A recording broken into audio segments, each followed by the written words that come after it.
Long before humanity learned to give names to the world, the Earth was already alive with giants. Forests stretched endlessly across warm continents. Rivers carved slow paths through unfamiliar landscapes. The air carried the calls of creatures unlike anything alive today. This was a planet still learning its own shape. Among these early giants walked Iguanodon. Its story does not begin in thunder or catastrophe, but quietly, beneath layers of soil in southern England. In the early 19th century, fragments of enormous teeth were pulled from the ground. They were heavy, worn, and unmistakably ancient. No one had seen their owner. No one could imagine it clearly. Science, at the time, had no language for such creatures. The teeth resembled those of modern iguanas, enlarged beyond reason. From this small resemblance came a monumental assumption. The animal was imagined as a massive lizard, low to the ground, dragging its weight through swamps and mud. It was a reasonable guess, and completely wrong. Iguanodon became one of the first dinosaurs ever identified, long before the word dinosaur existed. Its discovery forced scientists to confront a reality they had not yet prepared for. The Earth had once been ruled by creatures fundamentally different from anything alive today. At first, reconstruction relied on imagination more than evidence. Early models depicted Iguanodon as hunched, slow, almost grotesque. A large spike was placed on its nose, as if it were a horned beast from myth. These images dominated museums for decades. But fossils are patient teachers. As discoveries expanded across Europe, a clearer picture emerged. Complete skeletons reveal posture, balance, and proportion. The spike was not a horn. It was a thumb, a single bone, strong and pointed, attached to the hand. A feature unlike any other dinosaur known at the time. Suddenly, Iguanodon was no longer a sluggish reptile. It was something more dynamic, more capable, more alive. Its body tells a story of balance. Powerful hind legs suggest it could walk upright when needed. Strong forelimbs allowed it to graze low vegetation. Its tail, stiff and muscular, acted as a counterweight, lifting the body into motion rather than dragging it behind. This was not a creature confined to swamps. This was a land animal. Iguanodon lived during the early Cretaceous period, approximately 125 million years ago. The world was warmer, richer in plant life. Flowering plants were beginning their quiet rise, reshaping ecosystems slowly but permanently. Iguanodon fed on tough vegetation, its teeth designed for grinding rather than tearing. Rows of teeth were replaced continuously, an evolutionary answer to constant wear. Eating was not hurried. Survival did not demand speed. It demanded endurance. Herd behavior is suggested by fossil sites where multiple individuals were found together. In numbers, Iguanodon found safety. Young moved among adults. Awareness spread through the group. When danger approached, it was detected early. Predators existed, large, fast, efficient. Iguanodon did not outrun them easily. It endured them, and endurance, over millions of years, is the most reliable form of strength. More than any single feature, Iguanodon's greatest impact was not ecological. It was intellectual. This dinosaur forced humanity to reconsider everything it thought it knew about prehistoric life. It shifted dinosaurs from monsters of imagination to animals of biology, from fantasy to science. It was a beginning, and beginnings, in science, are rarely perfect, but they are always necessary. As the continents slowly shifted and climate stabilized into long warm cycles, Iguanodon became a defining presence of the early Cretaceous landscape. It did not dominate through violence, nor did it vanish into obscurity. Instead, it settled into its environment with a quiet efficiency that allowed it to persist where others failed. Its daily life was governed by rhythm rather than urgency. Feeding occupied much of its time. Low-growing plants, ferns, sea cycads, and early flowering species formed the bulk of its diet. The structure of its jaws reveals a refined system for processing plant material. Teeth were arranged in rows, constantly replaced as older ones wore down. This was not random evolution. It was specialization. Chewing mattered. Efficient feeding meant less time exposed, less movement wasted, more energy retained. In an ecosystem where predators watched constantly, such efficiency translated directly into survival. Iguanodon's posture allowed flexibility. On four limbs, it could graze close to the ground, stripping vegetation methodically.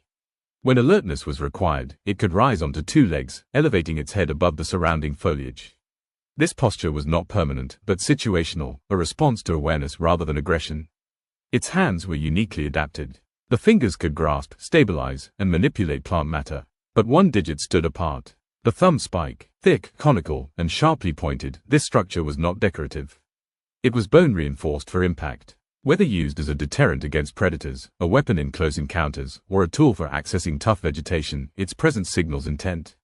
Evolution does not create such structures without pressure. Predators of the time included large theropods, fast and coordinated hunters.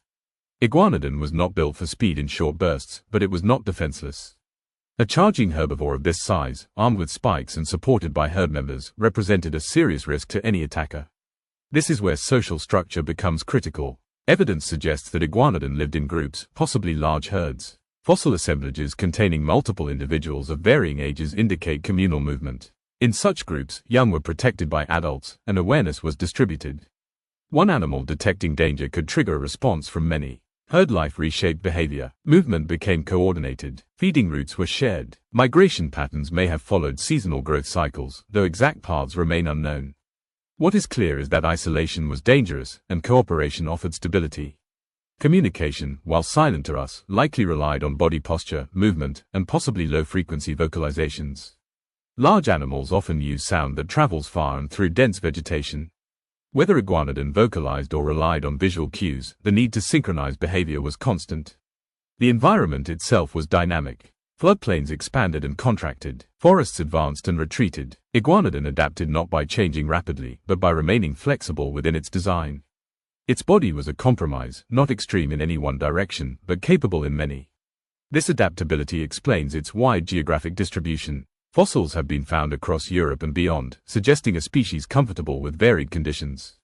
Such range is rare without resilience. Time, however, is relentless. As millions of years passed, ecosystems shifted.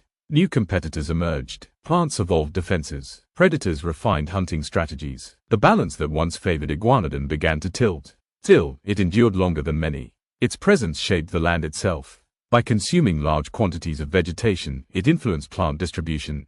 By moving in herds, it altered soil, spread seeds, and opened pathways.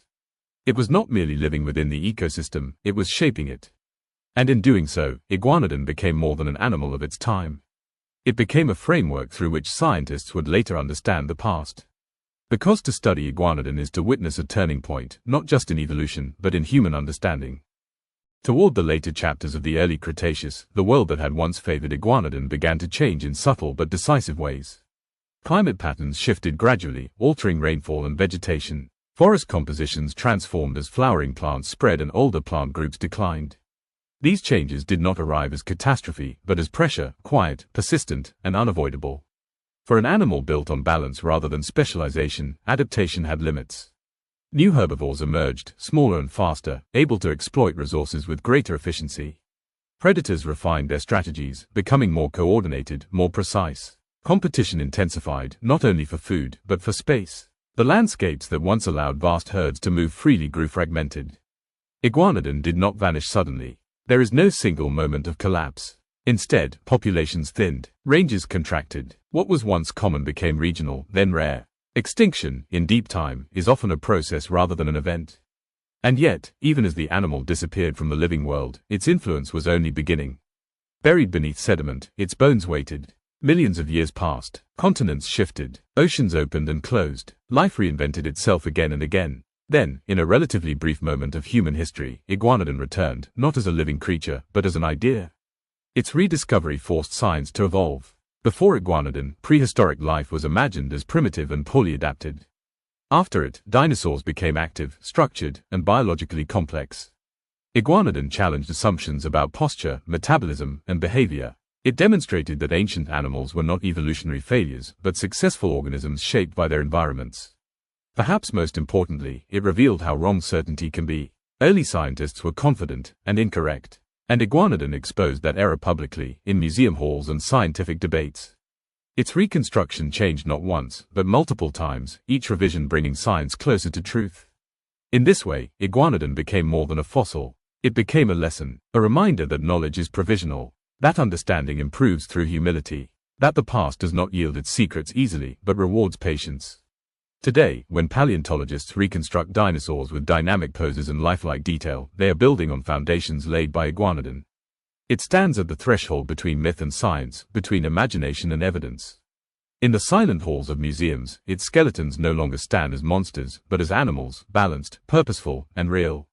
They tell a story not of domination, but of coexistence. Not of failure, but of adaptation within limits. As we look back across 125 million years, Iguanodon reminds us that survival is not guaranteed by size or strength alone. It is shaped by context, timing, and change. The Earth does not favor permanence. It favors motion, and so, the world moved on. Forests shifted, new species rose, others fell, but the mark left by Iguanodon remains etched into stone and thought alike. A dinosaur that lived without knowing it would one day redefine how humanity understands the deep past. A quiet giant, patient, enduring, and finally understood.